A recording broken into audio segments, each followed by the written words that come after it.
I own 13 quarter horses.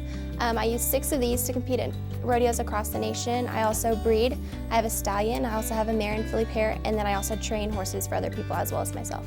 I compete in barrel racing, pole bending, breakaway roping, and team roping, and I've been doing them for around 6 to 7 years, pretty much all my life.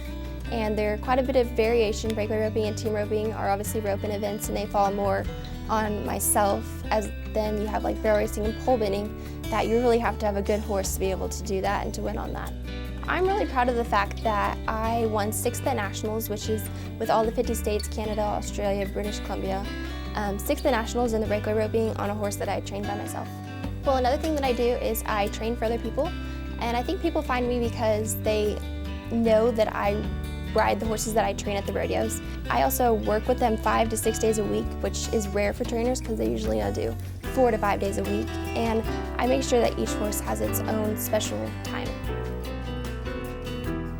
I have 16 cow-calf pairs that I breed out in the summer and I raise up to weaning weight, and then the next fall I will sell them in return. And I also, in early spring, I buy 4 pigs that I show at the county fair, and then I, in return, sell those during the county fair. The hardest thing I've probably had to learn is watching the markets, knowing when to sell my calves and when's a good time to buy cows, and also watching the grain prices as well, knowing when to put them out to pasture or whether to keep them on feed for a little bit longer, knowing the price. And that's probably my #1 hardest problem looking at now, is trying to watch the market and figure out when to do things. Knowing that I was chosen for the Northwest District Star Farmer, I got pretty excited, being that, I saw that last year when I was at state convention. My advisor told me, that could be you someday next year.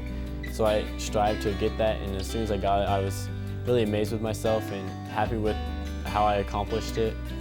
And I'm just really glad that, I put the effort into doing all the work in order to get it.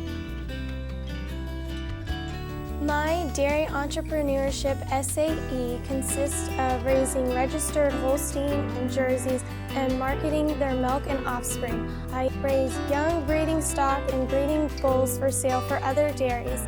I currently own 10 cows, 14 heifers, and 3 breeding bulls, and am responsible for setting up, cleaning our milking parlor, and checking for mastitis. I also am responsible for heat detection, calving assistance, and pace dehorning calves. Over the past 4 years, I have learned to better handle my animals and administer medical treatments to my calves. My dairy judging CD has helped me to better evaluate my cows for culling and breeding decisions. Last year I went to nationals and placed 11th as a team and placed 13th as an individual. My favorite part of my SAE is showing my cows at state and county shows. I'm raised livestock, and I have 20 cows right now.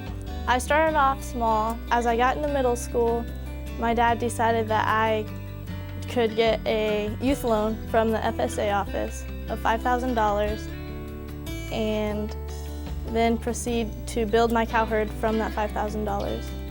I purchased 2 cows from him and 3 cows from a buyer that were commercial cows, and then built up my herd by trading the steers I had with my dad's heifers so I could save back the heifers and just build up from there. I have many responsibilities: checking them morning and night, breaking ice in the winter, making sure all the bottle babies are fed, making sure all the calves are being hooked up to the moms, and just keeping them healthy and feeding them. I operate a 200-acre row crop operation in southern Labette County. I raise corn, wheat, and soybeans. I started with a 60-acre plot of land in 2010. I've grown to 200 acres. I've developed a good relationship with my landlords, and I'm looking at purchasing ground of my own as well. I've had to develop more of a business mentality. The first year of farming was very easy. The weather cooperated. The last 2 years we've had a drought, so I've had to deal a lot with federal crop insurance and a lot of paperwork. You know, it's not about just sitting in a tractor and going from one end of the field to the other. You got to be a very good businessman to be successful, but it just makes me that much more eager to be successful. I mean, it's like a challenge, and it's something that I want to overcome. My SAE is that I purchased 30 feeder heifers from Overbrook Livestock.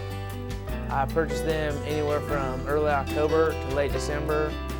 I feed them out on full feed throughout the winter months, and I feed them to mid-April, and then I take them to grass, and they stay on grass till July, where I would then take them back to Overbrook Livestock and sell them there. Something unique about my SAE is that it wasn't something that my family had done prior. We had never had feeder heifers before. I had investigated in feeder heifers. I went to Flint Hills Bank and took out a loan for $10,000, and I had looked into redoing our corral and everything, that way it could hold feeder heifers, and it really truly was my project because it was unique to my family, and it wasn't just something that I had continued to do.